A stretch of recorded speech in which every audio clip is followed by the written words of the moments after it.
और प्रांजल ज्ञान का काम में आप सभी का स्वागत है। हम संक्षिप्त महाभारत का पाठ कर रहे हैं, जिसमें कि सौप्तिक पर्व चल रहा है।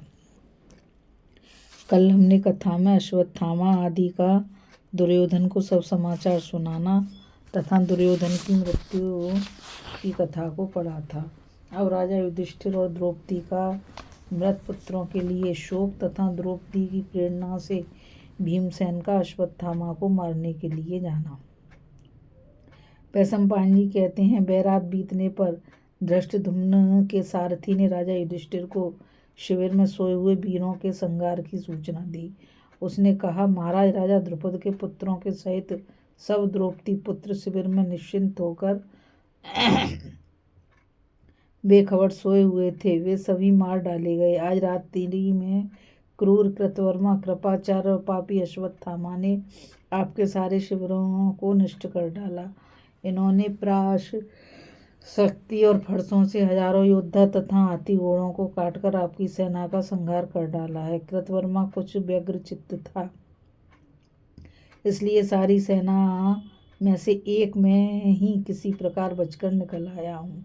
सारथी की यह मंगलवाणी सुनकर कुंती नंदन युधिष्ठिर पुत्र शोक से व्याकुल होकर पृथ्वी पर गिर पड़े। उस समय सात्यकी, भीमसेन, अर्जुन, नकुल, सहदेव ने उन्हें संभाला। चेत होने पर वे विलाप करते हुए कहने लगे, हाय, हम तो शत्रुओं को जीत चुके थे, किंतु आज उन्होंने हमें जीत लिया। हमने भाई, समवयस्क, पिता, पुत्र, मित्र, बंधु, मंत्री और पुत्रों की हत्या करके जो जय प्राप्त की, किंतु इस प्रकार जीत कर भी हम आज जीत लिए गए। कभी कभी अनर्थ अर्थ सा जान पड़ता है तथा अर्थ सी दिखाई देने वाली वस्तु अनर्थ के रूप में परिणित हो जाती है। इसी प्रकार हमारी यह विजय पराजय सी हो गई है और शत्रुओं की पराजय भी विजय सी हो गई है। इस मनुष्य लोक में प्रमाद से बढ़कर मनुष्य की कोई और मृत्यु नहीं है। प्रमादी मनुष्य को अर्थ सब प्रकार त्याग देते हैं तथा उसे अनर्थ सब ओर से घेर लेते हैं। वह विद्या, तप, वैभव और यश किसी प्रकार प्राप्त नहीं कर सकता। जिस प्रकार कोई व्यापारियों का बेड़ा समुद्र को पार करके किसी छोटी सी नदी में डूब जाए, उसी प्रकार आज हमारे प्रमाद से ही ये इंद्र के तुल्य राजाओं के पुत्र पौत्र सहज ही में मारे गए। शत्रुओं ने अमरसवश जिन्हें सोते हुए ही मार डाला है, वे तो निस्संदेह स्वर्ग सिधार गए। परंतु मुझे तो द्रौपदी की चिंता है, क्योंकि जिस समय वह अपने भाइयों, पुत्रों और बूढ़े पिता पांचाल राज द्रुपद की मृत्यु का समाचार सुनेगी, उस समय उसके शोक जनित दुख को कैसे सह सकेंगे। उसके हृदय में तो आग सी लग जाएगी। इस प्रकार अत्यंत दीनता से विलाप करते करते वे नकुल से कहने लगे, भैया तुम जाओ और मंदभागिनी द्रौपदी को उसके मातृपक्ष की स्त्रियों सहित यहाँ लेवा लाओ। धर्मराज की आज्ञा पाकर नकुल रथ पर सवार हो उस डेरे की ओर गया जहाँ पांचाल राज की महिलाएं और महारानी द्रौपदी थीं। नकुल को भेजकर महाराज युधिष्ठिर शोकाकुल सुहृदयों के सहित रोते रोते उस स्थान पर गए जहाँ उनके पुत्र मरे पड़े थे। उस भीषण स्थान में पहुंचकर उन्होंने अपने खून में लथपथ सुहृदय और सखाओं को पृथ्वी पर पड़े देखा। उनके अंग प्रत्यंग कटे हुए थे और बहुतों के सिर भी काट लिए गए थे। उन्हें देखकर महाराज युधिष्ठिर बहुत ही खिन्न हुए और फूट फूट कर रोने लगे। अपने पुत्र पौत्र और मित्रों को संग्राम में मरे देखकर वे अत्यंत दुखातुर हो गए। उनकी आंखों में आंसुओं की बाढ़ सी आ गई, शरीर कांपने लगा और बार बार मूर्छा आने लगी। तब उनके सुहृदयगण अत्यंत उदास होकर उन्हें धीरज बंधाने लगे। इसी समय शोकाकुल द्रौपदी को रथ में लेकर वहां नकुल पहुंचा। वह उपलब्ध नामक स्थान में गई हुई थी। जिस समय उसने अपने सब पुत्रों को मारे जाने का अत्यंत अशुभ समाचार सुना तो बहुत ही दुखी हुई। उसका मुख शोक से बिल्कुल फीका पड़ गया और वह राजा युधिष्ठिर के पास पहुंचकर पृथ्वी पर गिर पड़ी। द्रौपदी को गिरते देख महापराक्रमी भीमसेन ने लपक कर अपनी दोनों भुजाओं में पकड़ लिया और उसे ढांढस बंधाया।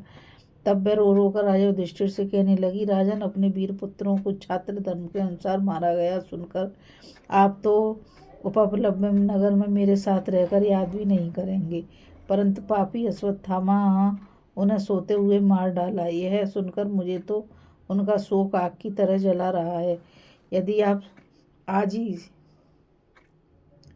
साथियों के सहित उस पापी के जीवन का अंत नहीं कर देंगे और वह अपने कुकर्म का फल नहीं पाएगा, तो याद रखिए मैं यहीं आजीवन अनशन व्रत आरंभ कर दूंगी। ऐसा कहकर यशस्वी द्रौपदी महाराज युधिष्ठिर के समीप ही बैठ गई। तब धर्मराज ने अपनी प्रिया को पास ही बैठे देखकर कहा, धर्मज्ञ, तुम्हारे पुत्र और भाई धर्म पूर्वक युद्ध करके वीरगति को प्राप्त हुए हैं, तुम्हें उनके लिए शोक नहीं करना चाहिए। अश्वत्थामा तो यहाँ से बहुत दूर दुर्गम वन में चला गया है, उसे मार भी डाला जाए तो तुम्हें यह बात कैसे मालूम होगी।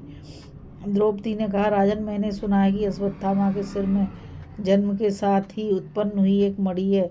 सुसंग्राम में उस पापी का वध करके उस मणि को ले आना। मेरा यही विचार है कि उसे आपके सिर पर धारण कराकर ही मैं जीवन धारण करूंगी। धर्मराज से ऐसा कहकर फिर द्रौपदी ने भीमसेन के पास जाकर कहा, भीमसेन, आप छात्र धर्म की ओर देखकर मेरी रक्षा करो। इंद्र ने जैसे शंबरासुर को मारा था, उसी प्रकार आप उस पापी का वध करो। यहाँ आपके समान पराक्रमी कोई पुरुष नहीं है। वारणावत नगर में जब पांडवों पर बड़ा संकट आ पड़ा था, तब आप ही ने उन्हें सहारा दिया था। हिडम्बासुर से पाला पड़ने पर भी आप ही इनके रक्षक हुए थे। विराटनगर में जब कीचक ने मुझे बहुत तंग किया था, तब भी आप ही ने उस दुख से मेरा उद्धार किया था। आपने जिस प्रकार बड़े बड़े काम किए हैं, उसी प्रकार इस द्रोण पुत्र को मारकर भी प्रसन्न हुई है। द्रौपदी का यह तरह तरह का विलाप और भीषण दुख देख भीमसेन सह न सके। वे अश्वत्थामा को मारने का निश्चय कर एक सुंदर धनुष लेकर रथ पर सवार हो गए तथा नकुल को अपना सारथी बनाया। उन्होंने बाण चढ़ाकर धनुष की टंकार की और शीघ्र घोड़ों को अकवा दिया। छावनी से निकलकर उन्होंने अश्वत्थामा के रथ का चिन्ह देखते हुए बड़ी तेजी से उसका पीछा किया।